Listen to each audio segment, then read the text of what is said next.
Hai, Assalamualaikum anak-anak semua. Selamat pagi. Pada hari ini, kita masih lagi bersiaran di rumah masing-masing. Okey, cikgu pada minggu ni, cikgu akan mengajar kamu bina ayat menggunakan teknik skop. Okey, cikgu dah bekalkan kepada kamu lembaran kerja pada minggu lepas. Kita akan gunakan gambar tersebut. Okey, kita lihat teknik skop. SKOP. Cikgu akan terangkan sekali lagi. S untuk subjek, pelaku. Siapa yang melakukan sesuatu aktiviti? Siapa yang melakukan sesuatu aktiviti? Sama ada manusia ataupun binatang.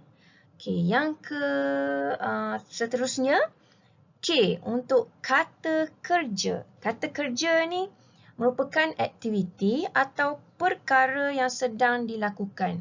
Okey, apa aktiviti yang sedang dilakukan pada masa tu? Buat apa? Pelaku tu sedang buat apa? O merujuk kepada objek. Contohnya benda yang digunakan ketika melakukan sesuatu aktiviti. Objek apa yang digunakan? P, perluasan. Maksudnya keterangan yang lebih terperinci. Kita nak luaskan ayat, kita boleh tambahkan lagi dengan merujuk tempat, tujuan, kesan dan sebagainya. Contohnya, di mana tempat? Untuk apa? Supaya dan agar, mengapa? Okey? Okey, murid-murid, sekarang kita boleh rujuk lembaran kerja yang telah cikgu sediakan pada minggu lepas. Yang pertama sekali, baca arahan. Okey, lengkapkan jadual di bawah berdasarkan aktiviti di taman permainan. Okey, aktiviti di taman permainan. Kamu tahu di mana tempat ni? Di taman permainan. Dalam gambar ni, dia telah menomborkan kata kerja ataupun aktiviti yang terdapat dalam gambar. Bila kamu dapat gambar, kita akan kenal pasti dulu kata kerja. Dengan cara kamu boleh bulatkan ataupun nomborkan dia. Okey, 1, 2, 3, 4, 5, 6.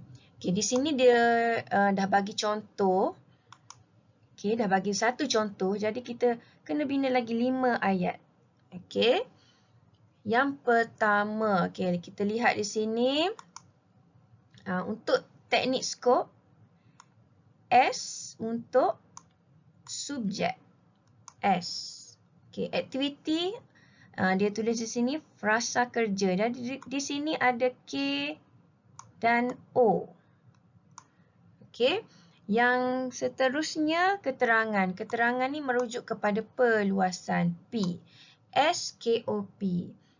Okey, kita lihat jadual di sini. Kamu perlu isikan nombor 2, 3, 4, 5 dan 6. Kemudian kamu perlu membina ayat di sini.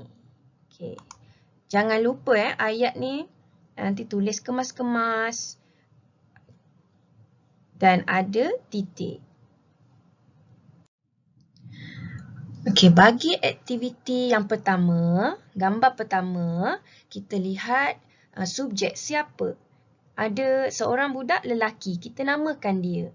Okey, kita namakan dia. Tadi dalam contoh dia kata Amin. Okey, Amin. Amin buat apa? Aktiviti apa yang sedang dilakukan oleh Amin? Okay, apa aktiviti yang dilakukan oleh Amin?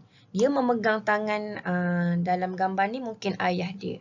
Dia memegang tangan ayahnya. Dia aktiviti di sini dalam contoh tadi dinyatakan memujuk.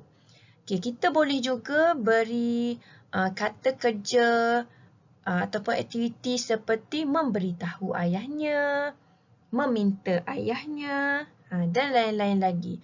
Dia memberitahu apa? Dia memujuk ayahnya untuk membeli aiskrim. Dia tunjuk, nampak tangan di situ, dia tunjuk dia nak beli aiskrim. Okey, bagaimana kita nak bina ayat? Kita lihat sebentar lagi. Untuk gambar pertama, subjek siapa? Okey, Amin. Diberi nama Amin. Kalau kita nak buat kata bilangan, contohnya seorang budak lelaki pun boleh. Okey, Amin. Kata kerja, aktiviti yang dilakukan, memujuk. Okey, ataupun memberitahu, meminta. Okey, objek. Objek ayahnya. Dia pegang ayahnya. Okey, perluasan. Kita guna kata sendi nama untuk. Untuk apa? Untuk membeli aiskrim yang sedap. Bagi gambar yang kedua, kita akan bulatkan dulu gambar kedua. Kita kenal pasti aktiviti yang mereka lakukan. Okey, gambar kedua ni bermain. Bermain apa? Bermain buaian. Ataupun selain bermain, boleh kita tulis menaiki buaian. Ataupun mengayun. Mengayun ke depan, ke belakang. Okey, mengayun. Sekarang kita kenal pasti pula subjek. Siapa di sini? Okey, ada dua orang budak perempuan. Ataupun kita boleh gunakan kata ganti nama diri mereka. Ataupun kita boleh namakan satu-satu. Contoh Siti dan Ani. Okey, mereka bermain buaian. Okey, apa perluasan ayat dia? Kita lihat sebentar lagi. Baiklah, untuk ayat gambar kedua, okey, subjek siapa? Cikgu tulis di sini, cikgu namakan dia Siti dan Alia. Okey, nampak rambut panjang tu, bolehlah bagi nama perempuan. Okey, kata kerja yang cikgu pilih ialah bermain. Kamu boleh juga tulis menaiki buaian, mengayun. Okey, objeknya buaian. Okey, nampak objek dia yang disentuh ialah buaian. Okey, perluasan ayat dia. Kita guna kata hubung ni dengan gembira sambil berbual-bual. Ataupun kamu nak perluasan yang lain, Siti dan Alia bermain buaian di taman permainan sambil berbual-bual pun boleh. Untuk gambar ketiga, kita bulatkan gambar ketiga. Okey, kamu lihat siapa ni? Siapa? Makcik Limah ke? Makcik Timah ke? Kakak Ani ke? Okey. Boleh bagi apa-apa nama. Okey, dia sedang buat apa? Menyapu.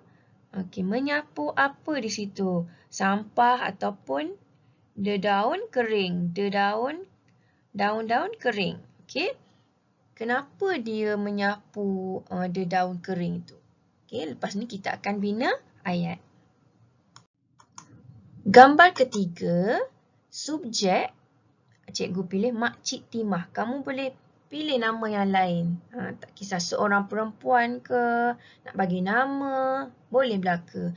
Kata kerja pula, menyapu. Okey, dia sedang menyapu. Menyapu apa? Dedaun kering.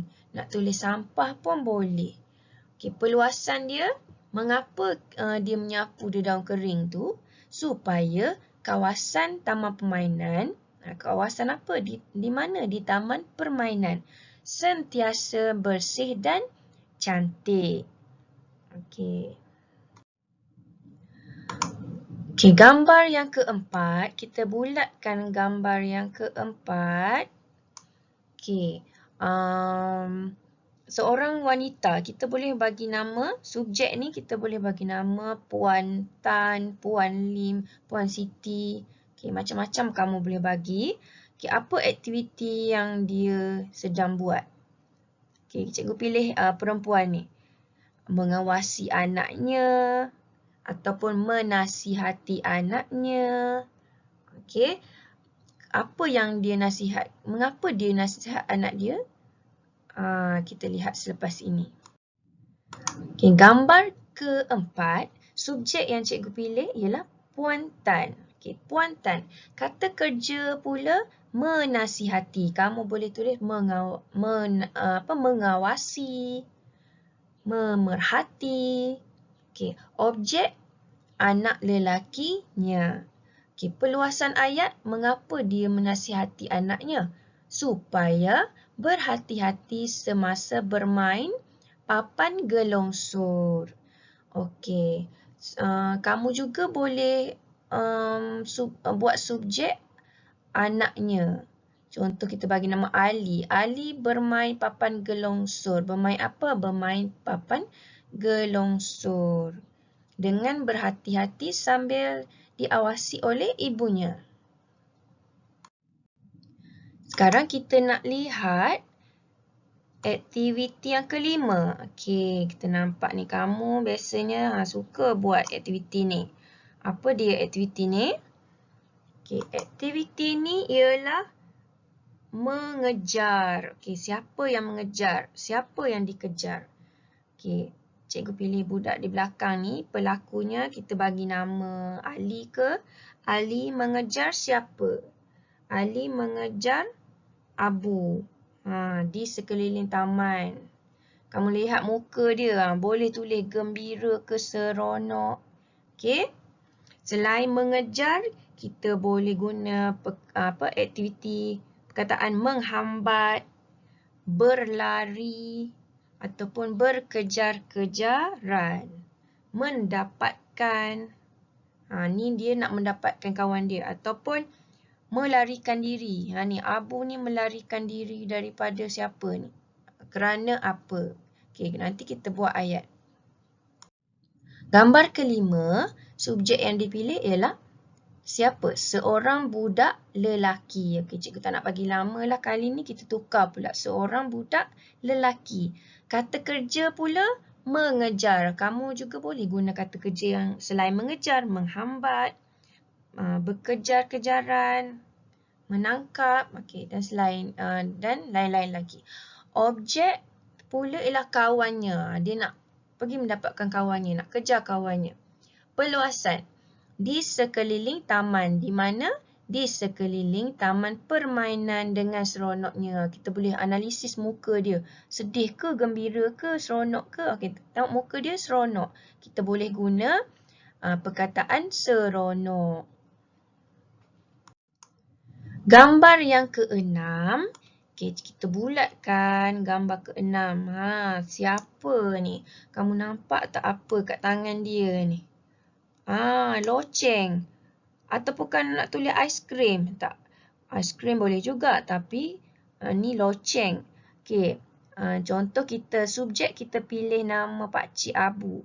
Dia buat apa? Aktiviti yang dia lakukan ialah membunyikan loceng. Kenapa? Kenapa dia membunyikan loceng? Okey, kita lihat sebentar lagi. Baiklah murid-murid, sekarang kita lihat gambar ke-6. Okey, subjek kita bagi nama dia lah. Sekali ni kita bagi Pakcik Husin. Pakcik Husin kata kerja. Okey, kata kerja. Apa aktiviti yang dia lakukan? Membunyikan. Membunyikan apa? Membunyikan loceng. Okey, nampak loceng, dia pegang loceng. Kenapa dia membunyikan loceng? Untuk, perluasannya, untuk menarik pelanggan membeli aiskrimnya yang sedap itu. Okey, siap lagi satu ayat. Baiklah murid-murid, cikgu harap kamu semua dapat memahami teknik skop yang telah cikgu terangkan sebentar tadi dengan menggunakan gambar yang telah diberikan. Okey, selamat belajar dan selamat kembali ke sekolah pada minggu hadapan. Bye. Assalamualaikum.